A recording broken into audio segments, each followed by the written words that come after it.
Let us go back to then Biot-Savart Law.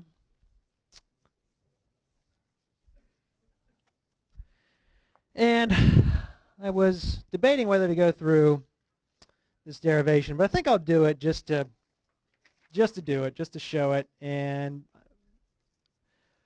the derivation I'm talking about is, we talked at the very end of class last time about a long straight wire. So this is a wire, and it has some conventional current running through it in that direction, call it capital I. And the wire is on the x-axis, so this is the y-axis, this is x. And we want to find the magnetic field at an observation location of 0, y, 0. And here's a little segment of wire that has a length delta L. And the position is x, 0, 0. And then this delta L vector, which is a vector pointing in the direction of the conventional current, we'll just call the length of that vector delta x, and then it's in the x direction, so it's delta x 0, 0. Okay? So I'm just going to show an example of using this Biot-Savart law, which is the delta B is equal to mu naught over 4 pi I delta L cross r hat over r squared. We talked about what we're doing. We showed this as a computer program last time, how to do it numerically, where you're adding up the magnetic field due to each individual segment and then summing them up. Okay, so it's much like what we did with electric fields due to a charge distribution. You break it up into pieces and you add up the electric field due to each piece, and then you use superposition to find the net electric field. Do the same thing here. So we start with a typical piece and we find the r vector from source to observation location for that piece. So that r vector is pointing from here to here. And r is going to be final minus initial, 0, y, 0, minus x, 0, 0. So r is going to be then negative x, y, 0. We need to find the magnitude of that. That's just going to be square root of x squared plus y squared. R hat is r over the magnitude. We have negative x, y, 0 over square root x squared plus y squared. And by the way, this derivation is in the book, so if you want to take notes, that's fine. But if you rather just sort of follow along, that's okay too.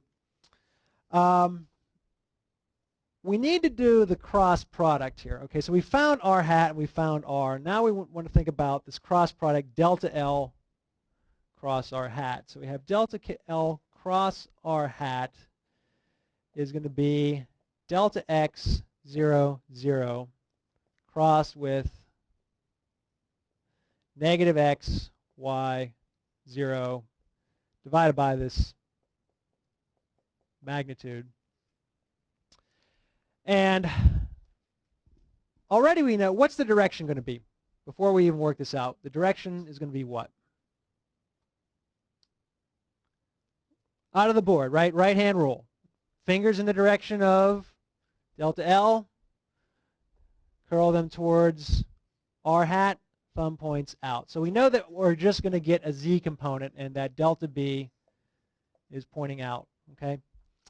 And there's a number of different ways you can calculate the cross product, but the sort of longhand form of doing a cross product, if you have A cross B, and I'm not sure how many of you have seen this before, but you have A, if you want the x component, you have AYBZ minus AZBY, comma, the y component would be AZBX minus AXBZ, and then the z component is AXBY minus AYBZ. bx. How many people have seen that before? Okay, some of you have seen that before. You can get this from doing a determinant. Some of you may have seen a determinant method of doing a cross product in a calculus class, but it works out to be that. All we care about is the z component because we know x and y are going to be 0. So the z component of this cross product, and I'll write it as delta L cross r hat z component. Well, let me bring this 1 over the magnitude out. It's just a factor that multiplies the whole thing. Okay, so that's still here. And I'm taking the cross product of x0, delta x0, 0 with negative x, y, 0. So I have the x component of the first vector, so that's going to be delta x. I have the y component of the second vector, which is y, minus the y component of the first vector, which is 0, and I'm done. Okay, so that's the z component of that cross product. So when I plug that back into here, and again, I'm just looking at the z component of delta b, I get mu naught over 4 pi. I have capital I have delta x, I have y, and I'm dividing that by, oh, well, first of all, I also have this thing, square root of x squared plus y squared. And then I have another r squared factor here, so I have square root of x squared plus y squared squared, so that's just x squared plus y squared. And then I combine the denominator. I have I delta x y over x squared plus y squared to the 3 halves. Okay?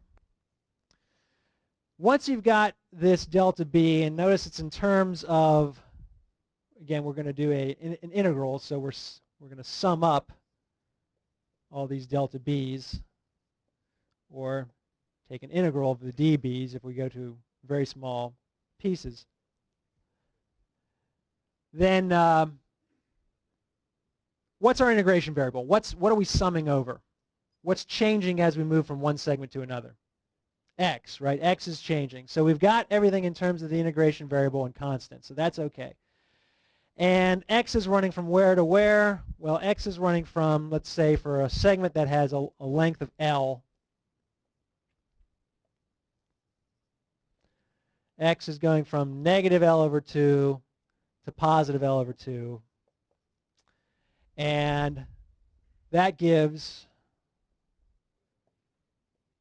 if we do this integral from negative L over 2 to positive L over 2, of mu naught over 4 pi I y dx over x squared plus y squared.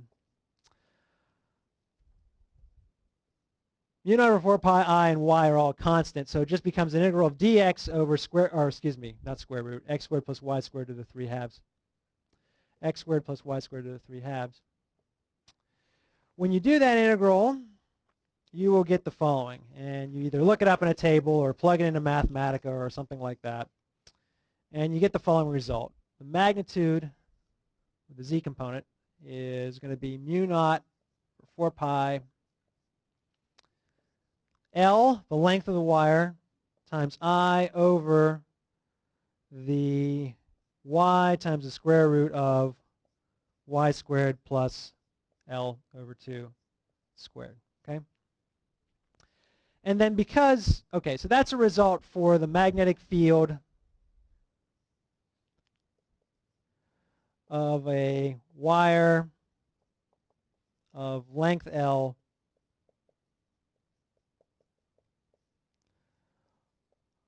on the perpendicular center, or what we want to call this, perpendicular bisector, right? A line going through the middle of the wire and the distance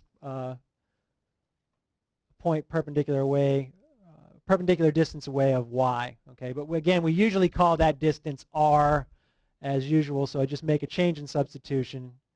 So I'm going to call this r instead of the vector r now, and so this becomes r, and this becomes r squared. Okay. So it's another result, but it's coming from just applying this summation due to the Biot-Savart Law. And then I think at in the very end of class last time we said if you have a case where the wire is very long and L is much, much bigger than R, and so what this boils down to be is this. You end up with, let me erase this over here. You have mu naught over 4 pi. You have L times I, and then you have R. So you have square root of L over 2 squared, which just becomes L over 2. And then the L cancels out, and the 2 goes upstairs, and so we have mu naught over 4 pi. 2I over R is the magnetic field for a long straight wire.